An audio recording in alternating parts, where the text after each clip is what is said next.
Good people YouTube, I'm the Watch Idiot, and a couple months ago I got my first Longines, the 39mm Spirit Zulu Time, and it blew my mind because I knew Longines was good, but that watch was just on another level, especially for that 3100-ish price tag. But now Longines released the HydroConquest GMT, a dive GMT, which is my perfect combination. Plus it's got a quick adjust clasp, and it's even less at $27.75. But okay. So in this video, I'm gonna get into the details about this awesome watch, including all the dimensions as always, you know, how it wears on the wrist, the bracelet, and the controversial dial design. Also, I'll mention the 39mm Spirit Zulu Time in this video for reference, but this isn't gonna be a comparison video, but be sure to subscribe because I will be doing a dedicated comparison video between those two. If you want more information on either of those watches, check out the individual videos, and yeah, let's get into it.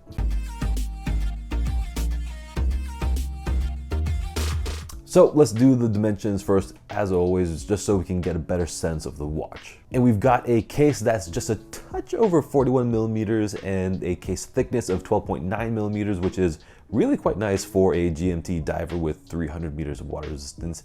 And since this is a Longines, we have an odd lug width of 21mm. I mean, that's just the way they are, I guess. But thankfully the bracelet is really, really good. So yeah, I don't see myself swapping out the bracelet for anything else at this point. Overall, this is pretty accurately 41mm since it looks a size smaller than the SSK GMT. And then next to the Marine Master 200 GMT, it looks a bit bigger, mainly because of the bigger dial. And then next to the 39mm Spirit Zulu Time, it's obviously bigger, but it's really actually not as big of a difference as I would have expected. And then we have a lug-to-lug of 49.2mm, which really surprised me when I saw it because on the wrist, it really doesn't feel like that at all. I mean, I honestly would have guessed that it was maybe like high-ish 47 to low 48mm range, you know, because the lugs do curve down quite a bit when you're looking down at the watch. As far as the weight goes, it's definitely a solid feeling watch at 174 grams, which puts it right in line with the SPB 143 and the SKX on a strap code oyster style bracelet. But you know, all that said, it's still really, really comfortable. I mean, it has not been tiring at all to wear the past few days. But at the same time, it doesn't just disappear on your wrist. You know, when it's on, like, you are aware that you have a watch on your wrist. And yeah, whether that's a good or bad thing, that's completely up to you. But for me, this is a muscular looking 41mm diver GMT tool watch thing. So yeah, the weight feels pretty spot on for this type of tool watch. Also, while we're on specs, it's got a flyer GMT movement, the L844.5, basically the same exact thing in the Spirit Zulu Time, except this one has a date at 3 position. And this movement is pretty great. I mean, this and also the Spirit Zulu Time have the smoothest winding that I've ever felt in while winding any watch short of an Omega. And the accuracy has been really great too. It's been averaging about 3 seconds lost per day, which I would prefer it to gain, but still within cost certain standards. Overall, I'm just really happy that this looks and feels like a fully modern watch, which is nice, you know, compared to the other vintagey style watches that I have. So yeah.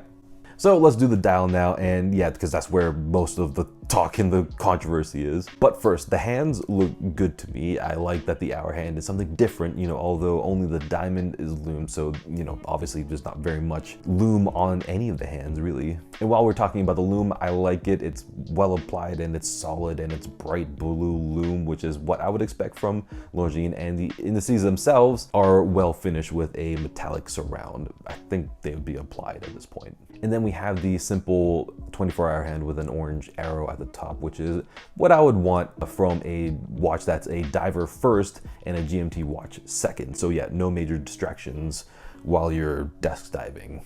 Also, I'm really enjoying the fact that the top half of the 24-hour track has orange writing as well. So yeah, it helps make orange a more prominent accent here. And then also it just feels a little bit different overall. And now onto the indices, and yeah, this is where things get a little spicy because the indices themselves are nothing groundbreaking. We've been using triangles, circles, squares, and rectangles on watches and dive watches for decades. I mean, especially with the Submariner. But we haven't seen this nice combo of circles at the 6 and 9, and yeah, maybe that's for a reason. I mean, because they do look a little bit out of place for me, but you know, it's not a deal breaker, obviously, because you know, I got it. So I think that the problem here is that the dominant visual cue is straight lines and angles, you know, for 10 out of the 12 markers, and from 10 o'clock to 5 o'clock consecutively. So yeah, and then after all that, there's just 2 small circles, which also happen to not have the same visual weight as the rest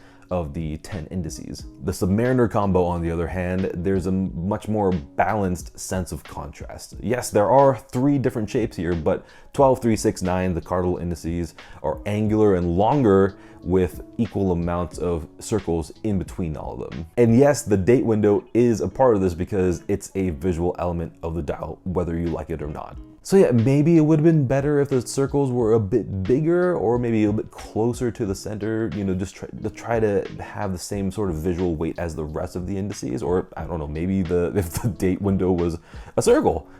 That would have been interesting, but you know, who knows, I don't know. You know, all that said, I do respect Longines for taking a chance here and that they just didn't make another Submariner. And in the end, because of all that, I see these circles as just like a quirky thing on a quirky dial. And yeah, it just makes it a little bit different from the rest of my watches. And the most important thing here is that it's not like the Rolex or the Perpetual Wimbledon dial, which is an absolute dumpster fire of a dial with that random white baton marker at 9, which leads to all 4 cardinal indices being different. And also on top of that, the 9 o'clock marker is the only marker that's loomed. So at night, there's only 1 random thing off the side that's loomed. I mean,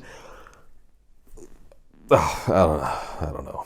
So onto the bracelet, and for me, the bracelet is possibly my favorite part of this watch because it just looks so good, and because I've never owned an H-Link bracelet before, so it's a new experience for that matter. And I will say that I usually don't like the H-Link style just because it's usually the rounded version, and I think that they tend to look a little bit unrefined really. But here, it's got the sort of modern day Girard-Perregaux Laureato style angular H-Link, and yeah, I'll take this over a standard oyster style bracelet any day of the week. And it also helps that the bracelet tapers big time from 21 millimeters down to 16 millimeters. So the refinement of the watch is accentuated, and then the refinement goes on because the inside edges of the mid links are actually polished, which does add a little bit of subtle bit of light play, which is nice. Oh, and the links are fully articulating, which is yet another bit of welcome refinement. And then comes in the clasp, and yes, it has a quick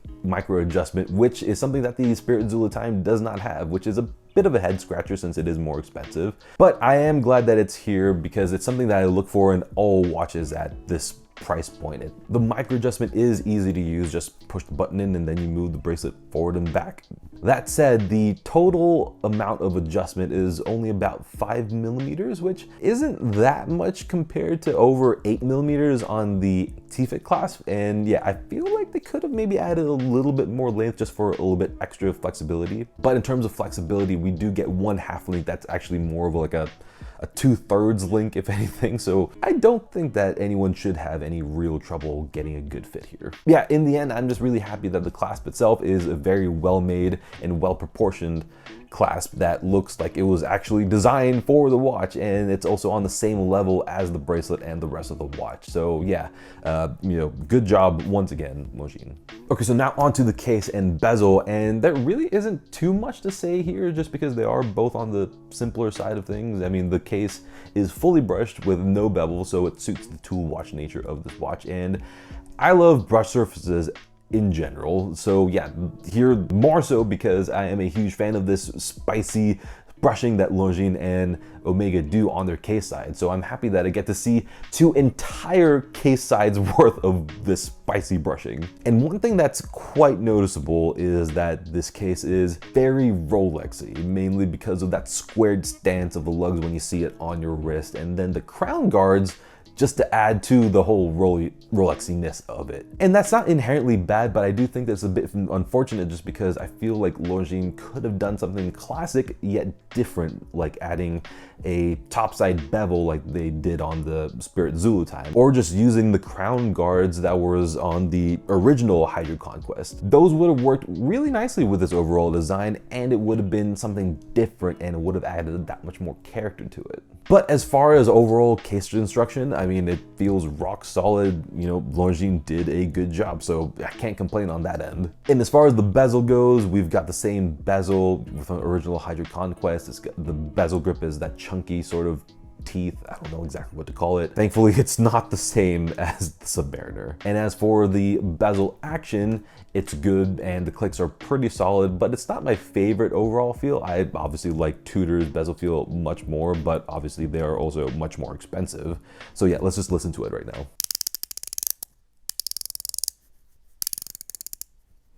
So there you have it. Let me know down in the comments what you think about this new HydroConquest GMT, and then hit the like button if you enjoyed the video, and then also subscribe if you want to see more of the upcoming videos on the Longines comparisons and this and that and whatnot. So yeah, until the next video, good day.